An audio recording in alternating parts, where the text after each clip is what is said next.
মাননীয় প্রধান উপদেষ্টা এবং আপনার সহকর্মীবৃন্দ, জাতীয় নেতৃবৃন্দ, আসসালামু আলাইকুম। আমরা এখানে দ্বিতীয়বারের মতো আলোচনার শুভ উদ্বোধন অনুষ্ঠানে এসেছি। এরপরে পুনর্বার আবার হবে কিনা অবশ্য জানি না, কিন্তু সংস্কার কমিশনের যে গতি, সেই গতি নিয়ে আমরা মোটেও সন্তুষ্ট হতে পারিনি। কারণ এই সংস্কারের জন্য আমরাই প্রধান প্রবক্তা। আপনারা যদি সৌভাগ্যক্রমে দায়িত্ব গ্রহণ না করতেন, তাহলে যখনই ফেসিবাদের পতন হতো তখন আমাদের কমিটমেন্ট অনুসারে আমাদের যেতে হতো। এখানে 31 দফার নিয়ে আমি কথা বলবো না। আপনাদের এমন কোনো সংস্কার নেই যেটা 31 দফার সাথে খুব একটা ম্যাচ করে নেই, তেমন না। তবে এর বাইরে আপনারা অনেক বেশি সংস্কার নিয়ে প্রস্তাব দিয়েছেন, এবং যে সংস্কার প্রস্তাবগুলো নিয়ে আমরা 3 দিন আলাপ করেছি অবিরত, বিশেষ করে আমাদের দলের পক্ষ থেকে। এর আগে লিখিতভাবে জবাব দিয়েছি। আপনাদের সংক্ষিপ্ত ভার্সনের যেটা আপনারা স্প্রেডশিট বলেন, সেটার সাথে আমরা খুব একটা একমত হইনি, যেহেতু এখানে বিভ্রান্তি সৃষ্টি হয়েছিল কিছু। তো যেভাবে আমরা জবাব দিয়েছি, ওখান থেকে আপনারা কম্পাইল করে আমাদেরকে জানাতে পারতেন যে এগুলো সবগুলো এই প্রভিশনগুলো আমরা একমত হতে পেরেছি, বা অধিকাংশ দল একমত হয়েছে বা দ্বিমত হয়েছে। এখন জানি না আপনারা কি কি চিহ্নিত করে পরবর্তীতে কথা বলবেন। এমনিতে আলাপ আলোচনা জানতে পেরেছি কিছুটা আপনারা আইডেন্টিফাইড করেছেন যে মেজর ইস্যুসগুলো নিয়ে আপনারা আলোচনা করবেন। কিন্তু আমরা যেন একটা বিষয়ে একমত হই যে let us agree to disagree on certain points, major issues, যেগুলো কখনোই হয়তো সবাই একমত হতে পারবেন না। যাই হোক, সংস্কার নিয়ে আর বেশি কথা বলবো না, বললে রিয়াজ ভাই কষ্ট পাবে। তো দ্বিতীয় হচ্ছে, আমি এখানে প্রশংসা করতে আসিনি, আমরা এখানে আলোচনা করতে এসেছি। এখন আপনাদেরকে যে বিষয়গুলো বোঝাতে পারেনি অবিরত, তো সেটাকে আজকে বোঝাতে পারবো মনে হয় না। একটি কারণও নাই ডিসেম্বরের পরে নির্বাচন। আমরা কেন, কি উদ্দেশ্যে ডিসেম্বরের আগে নির্বাচন চাই, কেন চাই, যৌক্তিকভাবে আমরা প্লেস করেছি, বহুবার প্লেস করেছি। এবং জাতির মধ্যে বিভিন্ন রকমের কনস্পিরেসির একটা সুযোগ নিচ্ছে কেউ কেউ, এবং বিভিন্ন রকমের অস্থিরতা সৃষ্টিরও পায়তারা আছে। সেটা আভ্যন্তরীণভাবেও আছে, বহির্বিশ্বেরও আছে। অনেকে বক্তব্য রেখেছেন যে পার্শ্ববর্তী একটা দেশ নির্বাচন চাই। ওরা নির্বাচন চায় না বলে কি আমরা অনির্দিষ্টকাল নির্বাচন চাইব না? তারা কেন নির্বাচন চায় সেটা তারা জানে। তারা বলছে তারা ইনক্লুসিভ নির্বাচন চাই। তা আপনারা তো কাউকে কাউকে এক্সক্লুড করেই দিয়েছেন, সুতরাং বোঝাই যায় তারা কে কি বলছে। কিন্তু যদি ইউরোপ আমেরিকা নির্বাচন চায়, তখন তো আপনারা কিছু বলেন না। এবং দেশের অভ্যন্তরে এবং বাইরে বহু বিবৃতি আছে নির্বাচনে মানে চাওয়ার ব্যাপারে। তো সেই জন্য আমরা আমাদের দলের পক্ষ থেকে, আমাদের সমমনা রাজনৈতিক দলের পক্ষ থেকে, আমাদের সাথে যারা আন্দোলন সংগ্রামে ফ্যাসিবাদ বিরোধী যুক্ত ছিল সেই আন্দোলনে, তাদের সবার পক্ষ থেকে আমরা বলেছি। কিন্তু দুঃখজনকভাবে মাননীয় প্রধান উপদেষ্টা যেটা বলেছেন যে একটি মাত্র দল শুধু ডিসেম্বরের ভিতরে নির্বাচন চায়, ক্ষমা করবেন, এই বক্তব্য বোধহয় আমাদেরকে আহত করেছে। তো যাই হোক, আমরা সংস্কারের কথা বললে তো আমাদের মাননীয় আইন উপদেষ্টা বলেই দিয়েছেন যে আইন মন্ত্রণালয়ের সংস্কার প্রায় শেষ, বাকিগুলো চলমান। শুধু ওখানে একটি বিষয় আছে যে কনস্টিটিউশনালিটি দেখা হয় নাই। প্রথম যে আইনটা, অধ্যাদেশটার কথা প্রথমে যেটা আপনি বললেন যে জাজেস রিক্রুটমেন্ট অর্ডিন্যান্স বোধহয় 2025 যেটা হয়েছে, এখানে এমনকি যে জাজেস রিক্রুটমেন্ট কাউন্সিল যেটা ফরমেশন হয়েছে, সেটার কনস্টিটিউশনালিটি নাই।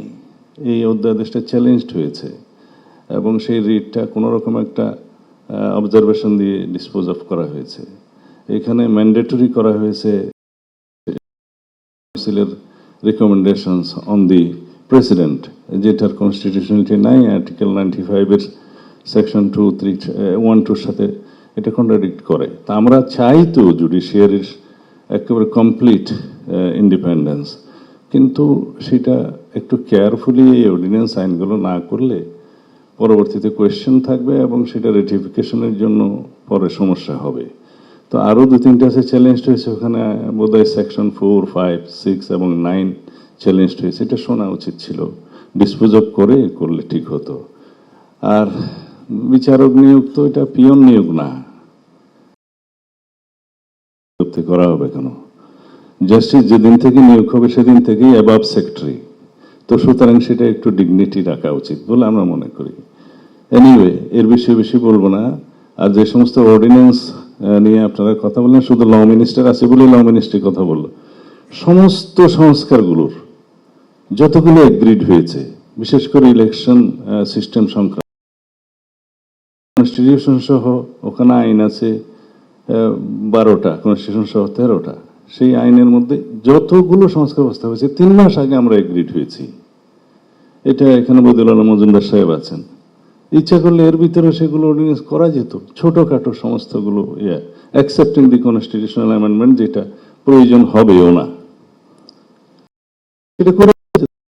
আর অন্যান্য বিষয়ে জুডিশিয়ারির ক্ষেত্রে এবং প্রশাসনের ক্ষেত্রে, আপনার দুদকের ক্ষেত্রে, এটা তো বলতে গেলে অলমোস্ট সবাই এগ্রিড হয়েছে ম্যাক্সিমাম পয়েন্টে।